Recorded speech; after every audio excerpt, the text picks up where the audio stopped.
खुशामदीद नाज़रीन, ब्रेक से पहले राना एहसान अफजल साहब से पूछ रहे थे कि साबिक वज़ीर-ए-आज़म शहबाज शरीफ साहब का मुस्तकबिल करीब में बनने वाली हुकूमत जो पाकिस्तान मुस्लिम लीग नून के तई उनकी बनने वाली है, उसमें कौन सी जगह होगी। तो वो अभी ये बताने से इनकारी हैं या फिर वो शायद सच के ऊपर ही मबनी जवाब दे रहे हों कि अभी तक ये फैसला नहीं हो पाया। तो ख़बरें इस बारे में क्या हैं और ये जो बंदर बांट होगी अगली हुकूमत की, उसमें किसके लिए कौन सी नशिस्त के ख्वाब देखे जा रहे हैं और लॉबिंग की जा रही है। राना साहब की तरफ बढ़ते। राना साहब, सबसे पहले शहबाज शरीफ साहब, उनके लिए अगली हुकूमत फ़र्ज़ कर लें, मफरूज़े के ऊपर बात है, पाकिस्तान मुस्लिम लीग नून की बन गई, क्या जगह होगी उनके लिए? वज़ीर आला पंजाब। वज़ीर आला पंजाब उम्मीदवार हैं मैं आपको खबर दे रहा हूँ। मरियम नवाज साहिबा, मैं आपको खबर दे रहा हूँ, नोट कर लें कागज़ पे। अगर इनके हिस्से में पंजाब आया तो ये वज़ीर आला पंजाब होंगे फिर से।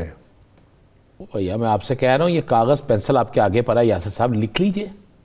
लेकिन इससे बड़ी खबर एक है यासर, क्या? आज फैसल वाडा साहब की और आसफ अली जरदारी साहब की मुलाकात। तब काफ़ी तवील मुलाकात थी, काफ़ी तवील मुलाकात, और आसफ अली जरदारी साहब ने बड़ा प्यार किया उनसे और बेटों की तरह उन्हें बिठाया तब की थी। कहीं फैसल वाडा पीपल्स पार्टी में तो नहीं जा रहे?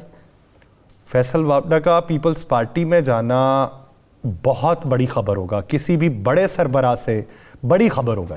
बिल्कुल बड़ी खबर होगा और वो किसी के लिए झटका भी होगा। वो बड़ा बड़ा बड़ा खौफनाक झटका होगा।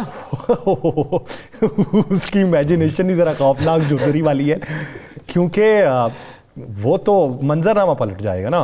वो बलूचिस्तान का मंजरनामा भी पलटेगा, वो सिंध का भी पलटेगा, वो केपी के अंदर भी पलटेगा, और एन मुमकिनात में से है कि पीटीआई पार्लियामेंटेरियन जो है उसका साथ JUIF से हटके उधर को हो जाए। ये मेरी राय है, आपकी शायद इससे मुख्तलिफ हो सकती है। नहीं, मेरी ये राय नहीं है, लेकिन मैं ये कहूँगा कि किसी को कोई बड़ा झटका लग सकता है, और उसको बड़ा झटका लग सकता है जिसकी सेहत इजाज़त नहीं देती अभी किसी बड़े झटके की, क्योंकि आज कुछ तबीयत फिर सुना है नासाज हुई थी।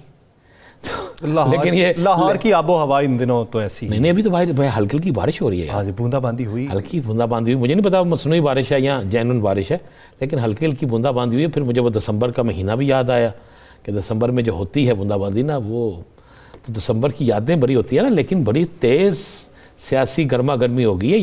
यासर साहब, मेरी तो मैं सोच नहीं सकता था कि फैसल वाडा साहब की और आसफ अली जरदारी साहब की आप सोचते थे। वाडा साहब तो टीवी पे जिस तरह कहते थे ये सारी सियासी जमातें जो हैं, तो लेकिन ये बड़ी बड़ी तब्दीली होगी। सिग्नेचर मार्क एक नया बनता हुआ दिखाई दे रहा है। अब उस पर मैं मजीद राय तो दे नहीं सकता। आपका दिल चाहता है तो बबांगे दो। नहीं, मैं तो ये कह दूंगा कि जाती उमरा की तरफ ट्रैफिक जाम तो नहीं होना शुरू होगी। उधर के सिग्नल्स में इजाफा कर दिया गया, और उधर वाला जो रोड है बिलावल हाउस वाला, वो सिग्नल फ्री कर दिया है उन्होंने। मुझे लग ऐसे ही रहा है कि कुछ ऐसा होने जा रहा है। अगर ये अनाउंसमेंट कोई ऐसी हो जाती है अगले 24-48 घंटों में, 1 से 2 दिन में, किसी वक्त भी हो जाती है, या ये मुलाकात में अगर कोई अच्छा पैगाम भी है, ये दोनों चीज़ें देखनी है ना। इस मुलाकात में क्या कोई अच्छा पैगाम भी है, कोई ऐसी चीज़ भी है, क्योंकि जरदारी साहब खिलाड़ी तो हैं ना, और जरदारी साहब गेम पलट भी देते होते हैं, बड़ा कुछ कर लेते हैं। वो एक अलग बात है कि वो किस तरह पलटते हैं, लेकिन ये एक डेवलपमेंट बहुत बड़ी है। इसमें कोई खुफिया पैगाम रसानी तो हो नहीं सकती। अगर होती तो तस्वीर मंजर आम पे ना आती। तस्वीर जो मंजर आम पे आई है तो ये वाज़े तौर पे किसी को पैगाम दिया जा रहा है। पैगाम पहुंच गया है, आप क्यों मेरे मुंह से कुछ चीज़ लेना चाहते हैं? बताएं ना, थोड़ा सा टाइम, प्रोग्राम खत्म होने वाला है, तो हल्की फुल्की जरा मौसीकी कर लें। हल्की फुल्की मौसीकी ये है मेरी जान के पैगाम पहुंच गया इस तस्वीर के बाद, और जिनको ये पैगाम पहुंचा है ना, उसी पैगाम से पहले जो मैंने आपको एक फ़िक्रा कहा था डॉक्टर रमेश कुमार का, याद है ना? डॉक्टर रमेश कुमार का तल्लक भी सिंध से है, और डॉक्टर रमेश कुमार भी जो बात करते हैं उसमें कोई ना कोई चीज़ होती है। वो कह रहे थे कि बाबूजी मुझे इस्लामाबाद की फ़ज़ा में नज़र नहीं आ रहे, वो लंदन की फ़ज़ा में नज़र आ रहे हैं, वो लंदन जाते नज़र आ रही है, उनका ये कहना था। और फिर ये मुलाकात बड़ी अहम तरीन मुलाकात है, और ये कोई छोटी मुलाकात इसे ना लीजिएगा। तो आप जो पूछना चाहते थे, मैंने 2-3 जुमलों में वो पूछना चाह रहा था, बताया ही नहीं आपने मुझे। मेरी समझ से तो आप खा के आए अभी ताज़ा शादी, और तो इसलिए आप चाहते हैं कि सारा वजन जो है मेरी तरफ करना चाहते हैं, तो फिर मैंने तो बता दिया है कि सिंगलन एक तरफ जो है वो कम हो गए। मैं कोई खबर हाजमे के तौर पे लेना चाहता यार हूं। भी कल भी प्रोग्राम करना है, परसों भी करना है, तो करेंगे ना यासर साहब। सुबह तक कोई इन्फॉर्मेशन निकालने दे। अभी तो तस्वीर सामने आई है, गुफ्तगू क्या हुई है ये तस्वीर, उस तस्वीर बोलती, तस्वीरें कुछ तस्वीरें बोलती हैं। सर ये बोल नहीं रही, ये तस्वीर चीख रही है। तो नहीं, ये तस्वीर नहीं चीख रही, इस तस्वीर को देख के कोई चीख रहा है। यार ये बात करें ना जो आप मुझसे पूछना चाहते हैं। इस तस्वीर को देखकर एक नहीं कई लोग चीख रहे हैं, और बल्कि चीख भी नहीं रहे। मुझे तो पता चला है कि चीख पुकार इतनी ज्यादा कई लोगों के गले खराब हो गए हैं। जिस तरह आप खांसी खा रहे हैं, उनके तो गलों में से खांसी भी नहीं निकल रही।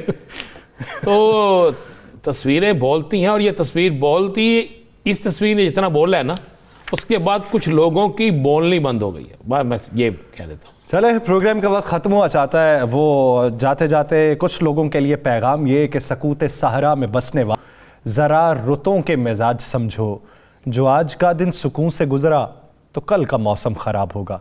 देखिए कि फ़ज़ा साजगार किसके लिए है और फ़ज़ा बदबूदार किसके लिए। मुझे और राना साहब को दीजिए इजाज़त। अपना बहुत सा ख्याल रखिएगा।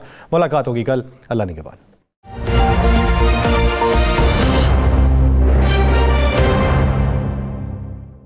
चलें, ये हो गया वज़ीर आला के पंजाब। आपकी तरफ से उम्मीदवार कौन है? मैं नहीं कह रहा कौन, वो तो इलेक्शन में फैसला होगा ना कौन जीतता है। उम्मीदवार कौन है? मरियम साहिबा, हमजा शहबाज शरीफ साहब। देखिए, अभी तक इसका कोई हतमी फैसला नहीं हुआ। पार्टी ने कोई ऐसी किसी का नाम अनाउंस नहीं किया, तो मैं किसी का नाम अनाउंस नहीं कर सकता। कैप्टन रिटायर्ड सफदर साहब तो बबांगे दोहल मानसेरा में ऐलान कर रहे हैं। देखिए, उनके पास इंफॉर्मेशन होगी, लेकिन जो हमारी इंफॉर्मेशन अतलात का जो सेक्शन है PMLN का, उसने कभी अभी तक कोई ऐसा हमें कोई वाज़े इंडिकेशन नहीं दिया कि पार्टी लीडरशिप का जो है किसी कैंडिडेट के ऊपर फैसला हो गया है कि वो चीफ मिनिस्टर के कैंडिडेट होंगे या होंगी। तो मेरे ख्याल से इंतजार करना चाहिए जब तक। चलें, ये बता दें, वजीर आजम के कैंडिडेट का तो फैसला हो गया ना? जी हो गया है, मियां नवाज शरीफ। उनका फैसला हो गया, बाकी जगहों पे रहता है अभी फैसला। जी बिल्कुल। अगर ये फैसला 8 फरवरी का इलेक्शन देख के किया जाता तो अच्छा ना होता? नहीं, देखिए, आप जब एक कैंपेन लीड करते हैं तो आपको बताना होता है कि हुकूमत कौन लीड करेगा। तो मियां नवाज शरीफ जो हैं वो हमारे कैंपेन को लीड भी करेंगे, और हमारे चौथी दफा के वजीर आजम के उम्मीदवार भी हैं। इस पे कंसेंसस है पूरी जमात का। लेकिन अगर ये भी अगर क्लियर हो जाता तो ज्यादा बेहतर होता कि साबिका जो वजीर आजम है वो अगले इलेक्शन के बाद उनके पास कौन सा मनसब होगा। मुझसे पूछ लीजिएगा, राणा साहब नहीं बताएंगे तो मैं बता दूंगा आखिर में। चल पहले राणा साहब से सुन तो लेने दें। देखिए, इस पे तो तज्जिया खबर ही राणा बरादरी के पास है, वो अलग बात है कि बताता कौन है छुपाता कौन है। देखिए, बात यह है कि ये अभी हतमी फैसले कोई भी नहीं हुए। इस पे मैं क्या सराहियां हैं, लेकिन कोई अभी हतमी फैसला पार्टी की तरफ से मेरे ख्याल से नहीं हुआ। हतमी फैसला पार्टी की तरफ से अभी तक कोई नहीं हुआ, कयास आराइयां हैं। लेकिन वज़ीर आज़म के जो उम्मीदवार होंगे वो मियां मोहम्मद नवाज शरीफ साहब होंगे, और 8 फरवरी के इलेक्शन के बाद ये बाकायदा तौर पर फैसला होगा कि कौन कहाँ पे फिट है। बहुत शुक्रिया राना एहसान अफजल साहब इस हवाले से अपना वक्त देने के लिए। नाज़रीन, दीगर इश्यूज़ पे बात की जाएगी एक शॉर्ट ब्रेक के बाद, कहीं नहीं जाएगा। Stay with us.